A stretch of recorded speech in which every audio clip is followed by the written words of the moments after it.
Salut! Aujourd'hui, c'est du vrai tournage, là ça déconne plus. Ça fait très longtemps que j'avais une idée en tête et que je savais pas exactement comment la réaliser. Je voulais essayer pendant une semaine de faire du trading pour voir un peu les résultats que je pourrais avoir. Est-ce que je vais perdre de l'argent? Est-ce que je vais en gagner?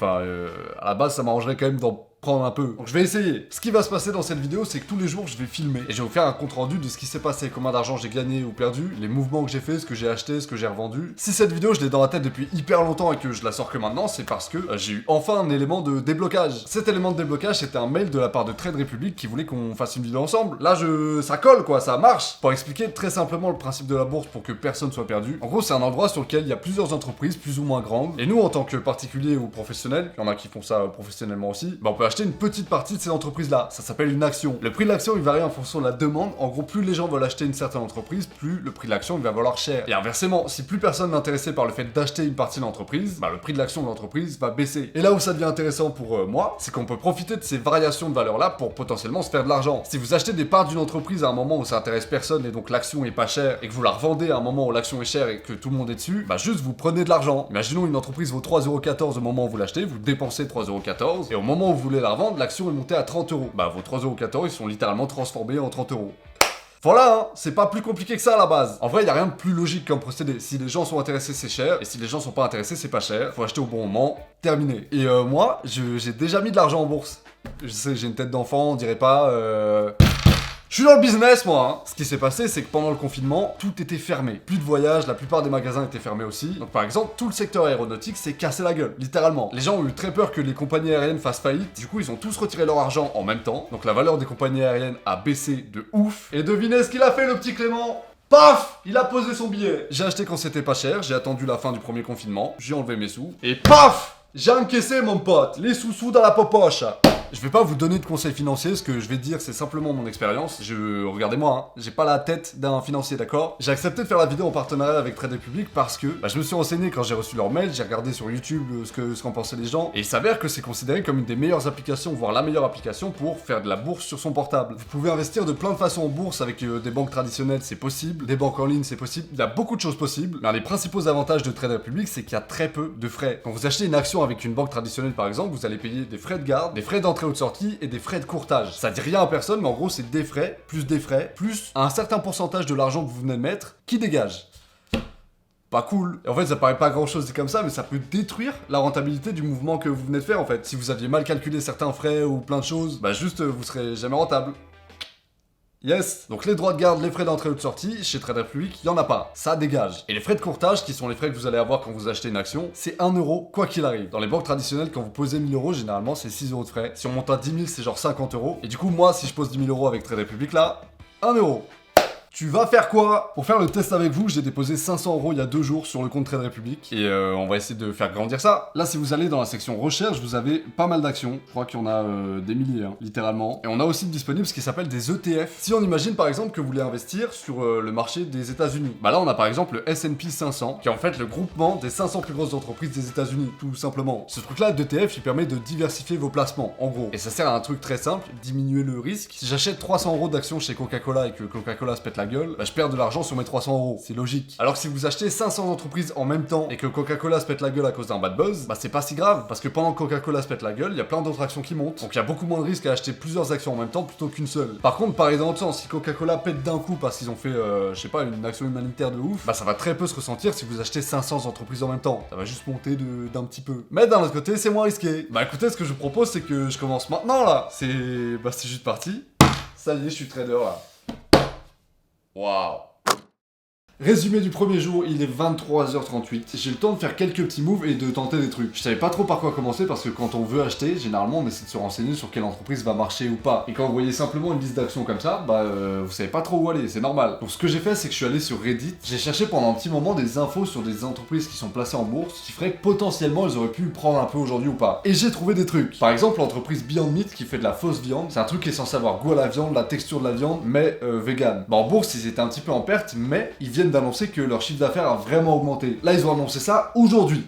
C'était le moment. Je mets de l'argent, je vois que ça monte un petit peu, mais pas tant que ça non plus, ça plafonne assez vite, donc je retire bénéfice de 2%, c'est 6 balles. Bah voilà quoi. En parallèle, j'ai aussi investi sur le S&P 500 qui est un ETF. J'ai mis 68,96€ dessus, pas un truc de ouf. Mais je vais pas y toucher parce que c'est censé monter et à la fin de la semaine, j'espère trouver un peu de bénéfice là-dessus. Une fois que j'ai fait mon bénéfice avec Beyond Meat, je me suis dit, entreprise suivante, faut en trouver une autre qui potentiellement peut péter aujourd'hui. J'ai fait d'autres recherches et je suis tombé sur McAfee, les antivirus, qui ont annoncé qu'ils reverseraient beaucoup plus de dividendes ce mois-ci. Les dividendes, c'est une partie du bénéfice qui est reversée directement à ceux qui détiennent des actions. Donc c'est un petit truc en plus qui fait quand même très plaisir. Donc logiquement, ça va attirer de nouveaux investisseurs et le prix de l'action va monter. J'ai mis 260€ dessus et pour me diversifier un petit peu, j'ai aussi investi dans Realty Income, qui est une boîte d'immobilier qui reprend après la crise. Voilà. Et bah faut savoir que je suis quand même en perte. De pas beaucoup hein, mais j'ai perdu de l'argent. Sur McAfee, j'ai perdu pour le moment 4,80€, sur Realty Income 2€, sur le S&P 500 84 centimes, mais faut quand même se souvenir du fait que à chaque fois qu'on achète une action, ça coûte 1€. Et en vrai, sur le S&P 500, ça a quand même monté un petit peu. Sinon, je serais à plus d'1€ de perte. Là, je suis à 84 centimes, donc en vrai, on a commencé à rentabiliser un peu les frais, de 16 centimes. C'est déjà ça hein. Pour le moment en vrai j'ai rien perdu, j'ai pas retiré l'argent donc ça peut toujours monter, descendre, j'ai rien touché. Et si on regarde bien, mes investissements au tout début avaient quand même pas mal marché. C'était monté jusqu'à 508€ à 17h30. Après il y a eu quelques baisses jusqu'à ce que ça devienne un peu critique quoi. Ah! J'ai commencé ce défi un vendredi et les marchés sont fermés le week-end. Du coup je vais essayer d'en profiter pour faire des recherches sur internet, essayer d'apprendre comment on trade etc. Et je reviens lundi.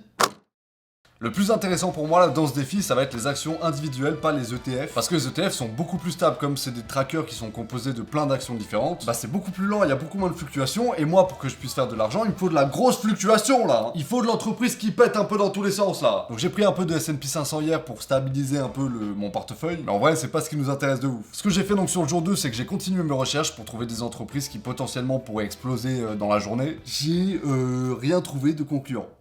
Voilà, c'est pas grave. Je continue à surveiller toutes les actions que j'ai et si j'ai un mouvement intéressant, je pourrais potentiellement retirer, etc. Spoil, il y en a aucune qui est montée suffisamment pour que je puisse retirer. Ou sinon, j'ai été trop gourmand, j'ai attendu et j'ai loupé l'occasion. Voilà, jour de pas ouf. Résumé du jour 3, j'ai pas été assez attentif. Il y a eu des fluctuations encore, j'aurais pu faire un tout petit peu d'argent à certains endroits, mais il y a des moments où j'estimais que c'était pas assez rentable pour que je prenne le risque de retirer de l'argent. Du coup, j'ai juste rien touché et bah voilà, j'attends. Pour le moment, ça descend.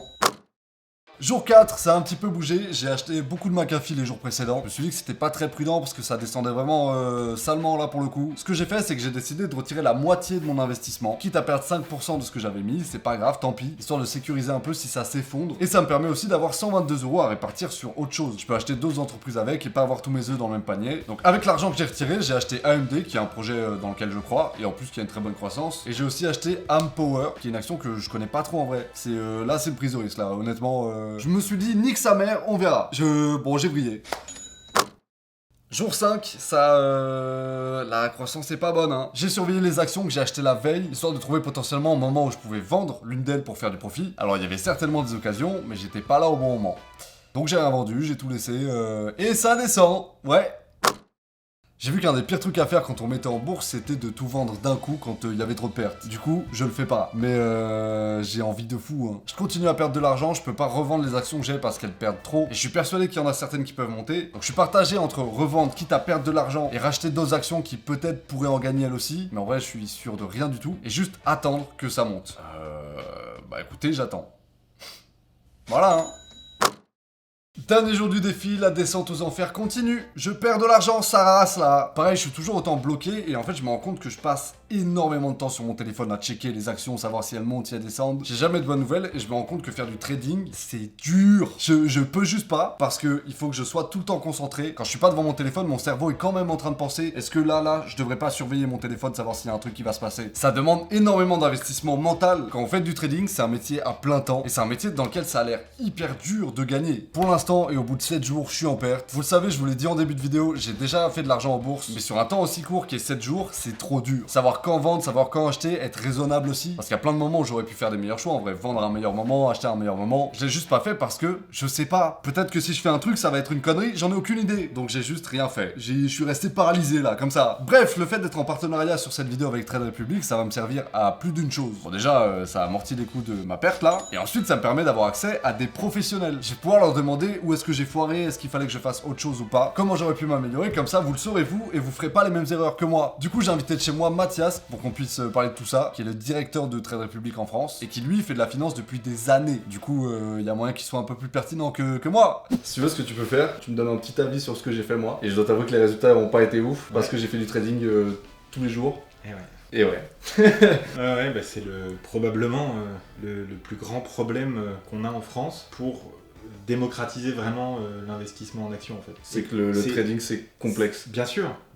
On ne s'improvise pas trader de la même manière qu'on ne s'improvise pas influenceur. C'est un vrai métier et investir tous les jours, c'est quelque chose qui s'apprend. Donc c'est normal si tu as démarré comme ça, que ça a été sans doute plus difficile. Un bon move, 2, et puis voilà quoi. Hein. J'avais mis 500. Ouais. Là, je vois deux éléments qui ressortent assez fortement de ton expérience, qui sont des classiques quand on découvre l'investissement actif. Le premier, c'est l'absolue importance des ordres stop.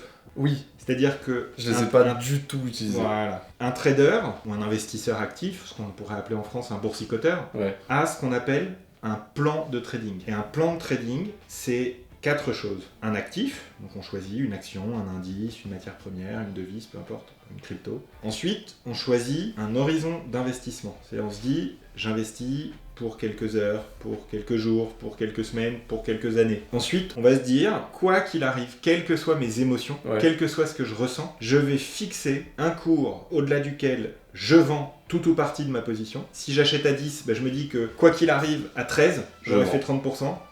Quoi qu'il arrive, je vends. Et si ça arrive à 8, donc 20% de baisse, par exemple, mais plus petit que les 30% de hausse de 13 que tu peux viser, quoi qu'il arrive, même si t'es pas devant ton téléphone, quand ça touchera 8, ça sera vendu. Ça sera vendu, pour éviter des dégâts, quoi. Exactement. Et en fait, là, ce qui a manqué dans ta stratégie d'investissement, c'est d'avoir cet ordre objectif, ce qu'on appelle l'objectif de cours, ou la limite au-delà de laquelle on vend, et le point stop auquel ton scénario est invalidé et où tu coupes. Le truc qui est hyper mauvais, c'est juste d'avoir un peu trop soit de confiance, soit d'émotion en ces trades-là, quoi. Exactement. Le deuxième élément qui me marque dans ton expérience d'investissement pendant une semaine, c'est cette volonté de trader les nouvelles. Ok. Tu as recherché non pas des entreprises qui vont se développer, des entreprises qu'on appelle en bourse des beaux dossiers, des entreprises avec un potentiel de croissance des résultats, parce qu'à la fin la bourse c'est ça. La bourse c'est le reflet des performances des entreprises. Ça j'en ai un peu parlé au début de la vidéo. Je me suis dit le seul truc qu'il me faut c'est des infos qui vont vite. Ça va monter maintenant parce que ça va baisser maintenant parce que ça. Et c'est hyper dur de le faire sur des moments très très courts comme ça. C'est pour ça qu'on vient sur les 3 règles d'or de l'investissement en action. L'investissement en action, pour être efficace, il doit se faire de 3 manières. Il doit se faire à long terme, il doit se faire de manière diversifiée, c'est-à-dire pas tous les œufs dans le même panier, et il doit se faire de manière progressive. C'est ça la clé. Warren Buffett, en fait, nous explique que lui, ce qui a fait sa fortune, c'est qu'il a investi dans des entreprises solides pendant longtemps, et pas tout d'un coup. Ça a été démontré, ça, par des économistes, que quand on fait comme ça, de manière progressive, on a en moyenne 2 fois plus de rendement sur 15 à 20 ans que quelqu'un qui trade, que quelqu'un qui essaye de faire ce qu'on appelle du market timing. Ok. Après, tu peux choisir aussi des investissements de conviction, parce que c'est vrai que le CAC 40 et le S&P 500, on sait pas forcément bien ce qu'il y a. Moi, par exemple, c'est pas un conseil en investissement, mais moi, par exemple, j'investis dans le secteur de l'eau, un ETF sur l'eau, j'investis dans l'intelligence artificielle, avec un ETF sur l'intelligence artificielle, j'investis dans ce qu'on appelle le MSCI World, c'est-à-dire 1500 à 2000 actions du monde entier. Là, c'est encore plus diversifié que le S&P 500, mais dans sa version écolo, j'allais dire. Ok, ça marche. Ils ont sélectionné que des entreprises qui ont un impact sur la transition écologique positif. Nous, ce qu'on défend chez Trade Republic, c'est qu'il faut enlever de la tête des jeunes, les paris sportifs et le trading hyper spéculatif. Comme ce que j'ai fait là. Voilà, parce que c'est très difficile. En revanche, certains investisseurs très actifs, expérimentés, formés, eux, peuvent le faire. C'est possible. Je connais plein de gens en France qui vivent de ça. Mais c'est vraiment un investissement fort, quoi, en termes de pédagogie, d'apprentissage. En revanche, il faut remplacer ça par l'investissement à long terme, diversifié et progressif. Parce qu'il y a de plus en plus de personnes âgées en France, il y a de moins en moins d'actifs, de gens qui travaillent. Ce sont les jeunes, ceux qui bossent, qui payent les retraites de ceux qui sont à la retraite. Sauf que quand tu fais une transition démographique, c'est-à-dire quand tu te retrouves avec beaucoup plus de retraités et moins d'actifs, tu as un problème pour financer les retraites. Donc mécaniquement, les retraites vont baisser. Et si on veut pas se retrouver dans 20, 30, 40 ans avec toute une génération de Français qui soit significativement appauvris au moment de leur retraite, il faut que les gens commencent à investir. Tant que les gens vieilliront plus et qu'il y aura moins d'actifs par rapport au nombre de retraités, les pensions vont baisser. C'est mécanique, je veux dire, c'est inévitable. La seule solution, c'est que les gens commencent à investir par eux-mêmes. Et pour ça, pour répondre à ce besoin-là, la meilleure solution, d'après les économistes, c'est pas moi qui le dis, c'est d'avoir un portefeuille d'actions diversifié dans lequel on a investi un petit peu tous les mois pendant longtemps. Il faut 140 ans pour doubler un patrimoine avec un livret A. Avec un portefeuille boursier diversifié progressif, c'est 10-12 ans. Pour doubler ? Ouais. Si tu regardes le cours du CAC 40, depuis sa création, il a fait que 7% par an en moyenne. En moyenne. C'est ça la clé. C'est-à-dire si t'es dans la mauvaise année et que t'investis tout à ce moment-là au plus haut, tes performances vont être super catastrophiques. Mais t'as le droit d'investir dans la mauvaise année si t'as le lycée sur toutes les années d'avant. Il faut investir un petit peu tout le temps. Ouais. La clé, c'est ça. C'est évident qu'il faut que les gens investissent. En plus, on a vu pendant la crise du Covid que nos entreprises étaient pas trop riches en fonds propres. Donc c'est hyper important, les fonds propres. Quand on achète des actions d'une entreprise, on lui permet de se développer. C'est une façon de voter aussi, en vrai. De donner de l'argent à certaines entreprises qui vont avoir un certain impact sur quelque chose. C'est une manière d'influencer le cours de la société, ouais. Indiscutablement. Les entreprises aujourd'hui ont un rôle quasi politique dans la manière avec laquelle, principalement sur le changement climatique, elles font évoluer leurs pratiques. Et ça, on peut réellement le soutenir en investissant sur des ETF spécialisés dans des entreprises vertes. Donc c'est tout ça qui est en train de maturer dans la tête des gens et Trade Republic arrive très probablement au bon moment. Les gens se mettent beaucoup de limites mentales, disant, beaucoup de gens m'ont dit, moi j'aimerais bien avoir des actions, mais j'en suis pas capable en fait. Parce qu'on les a infantilisés en fait, les gens. Les banquiers, les assureurs ont besoin que d'une chose, c'est que ça reste opaque pour continuer c'est très compliqué. Bien sûr. Sauf qu'en fait, choisir une dizaine d'entreprises dont tu penses qu'elles vont se développer dans les 20 ans qui viennent, ou même si tu sais pas choisir une entreprise, à choisir un ETF sur un secteur d'activité dans lequel tu penses qu'il va se développer, et même si tu sais pas ça, investir 50 € par mois dans un ETF sur le MSCI World, c'est-à-dire des actions, 1500 actions du monde entier, tout le monde peut le faire. Ouais. Tout le monde peut le faire. Donc il n'y a plus qu'à. Bon bah voilà, j'ai quand même pas mal foiré là. L'interview avec Mathias a duré beaucoup plus longtemps que ça, elle était hyper intéressante mais j'ai dû vous couper des passages pour que ça rentre dans une vidéo quoi. Du coup ce que je fais c'est que pour ceux qui sont intéressés pour avoir la version complète, je vous mets un lien en description d'une chaîne secondaire que j'ai créée pour l'occasion, sur laquelle je vais poster des trucs comme ça, voilà. Bref, vous aurez l'interview complète là-dedans, il y a des petits conseils, des petits trucs. Si vous aimez cette vidéo, allez la voir juste après. Bref, ce que j'ai fait moi, pas foufou. J'aurais dû beaucoup plus utiliser des options de stop pour que ça puisse vendre à des moments clés et je l'ai pas fait du tout. Maintenant d'un point de vue global, j'ai bien capté que le trading c'était pas fait pour moi. En tout cas, ça demande beaucoup trop d'implication pour moi et c'est vraiment un milieu hyper complexe dans lequel vraiment ceux qui sont très très bons et très formés réussissent. Et le truc qu'il fallait que je fasse, mais c'était pas possible en une semaine parce qu'on gagne pas en une semaine généralement, c'était utiliser l'option d'investissement programmé qui est disponible sur Trade Republic. Vous dites à Trade Republic, je veux investir tant tous les mois sur ce truc là, ça peut être une action, ça peut être un ETF, peu importe, et il va le faire tout seul. Quand vous faites ça en plus, vous avez pas les 1 € de frais à chaque fois, c'est gratuit. Bref, c'est une des méthodes les plus faciles et les moins bêtes pour gagner de l'argent. Et investir régulièrement, c'est ce que je faisais de base.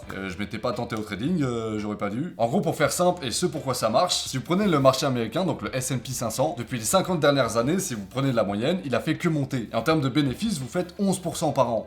Pas dégueu. Déjà, depuis 50 ans, c'est-à-dire que tous les ans depuis 50 ans, vous faites 11% en plus. Là, à l'heure actuelle, si on prend les mêmes métriques, on va dire que vous faites 10% par an si vous êtes pessimiste, vous posez 1000 € tous les mois sur le S&P 500, et dans 23 ans, vous êtes millionnaire en fait. Voilà. Pour prendre des exemples un peu plus accessibles, si vous mettez 100 € tous les mois, en soi, en 23 ans, vous sortez avec 100 000 €. Ça régale. Je vous mettrai un site en description pour regarder tout ça et faire vos calculs, mais vous verrez qu'en fait c'est exponentiel. Plus vous avancez dans les mois et plus vous êtes patient, plus les intérêts que vous recevrez par mois seront énormes. Un des trucs que j'ai appris en me renseignant avant cette vidéo et même pendant, c'est qu'il n'y a jamais de bon moment en fait pour commencer à mettre de l'argent en bourse, parce que quoi qu'il arrive, si vous mettez régulièrement, vous allez forcément investir dans des moments où c'est trop haut, des moments où c'est trop bas, et ça va vous faire une moyenne. Et en moyenne, on l'a dit, ça fait que monter. Donc le truc qui est recommandé généralement, c'est pas tout investir d'un coup, c'est investir un petit peu tous les mois ou toutes les semaines le plus tôt possible. Comme ça, vous pouvez profiter des intérêts qui montent le plus tôt possible. Le lien de l'appli Trade Republic est en description évidemment. N'hésitez pas à la télécharger si tout ce monde là vous intéresse, au moins pour voir comment ça marche. Je crois qu'il n'y a pas de minimum à verser sur l'application pour s'inscrire, vous pouvez même commencer avec 1 €. Mon but c'est pas de vous pousser à faire nimp et à mettre de l'argent dans tous les sens et tout si vous en avez pas les moyens. Commencez tranquille si vous avez envie de commencer et renseignez-vous vraiment, c'est important. On fait pas nimp avec la thune. De mon côté, j'estime vraiment que c'est hyper important d'investir, je le fais moi-même. Mais voilà, toujours essayer de le faire intelligemment et se renseigner. Pas comme j'ai fait dans cette vidéo là. Voilà, là je maîtrisais pas du tout, heureusement c'était pas un gros budget. Vous pouvez tenter après si vous voulez, vous pouvez sacrifier de l'argent, vous dire bah je mets tant, je perds ou je gagne, c'est pas grave parce que je peux assumer. Et si vous le faites, j'ai déjà hâte de voir vos screens là sur les réseaux humiliants qui vont bien me montrer que vous avez fait mieux que moi.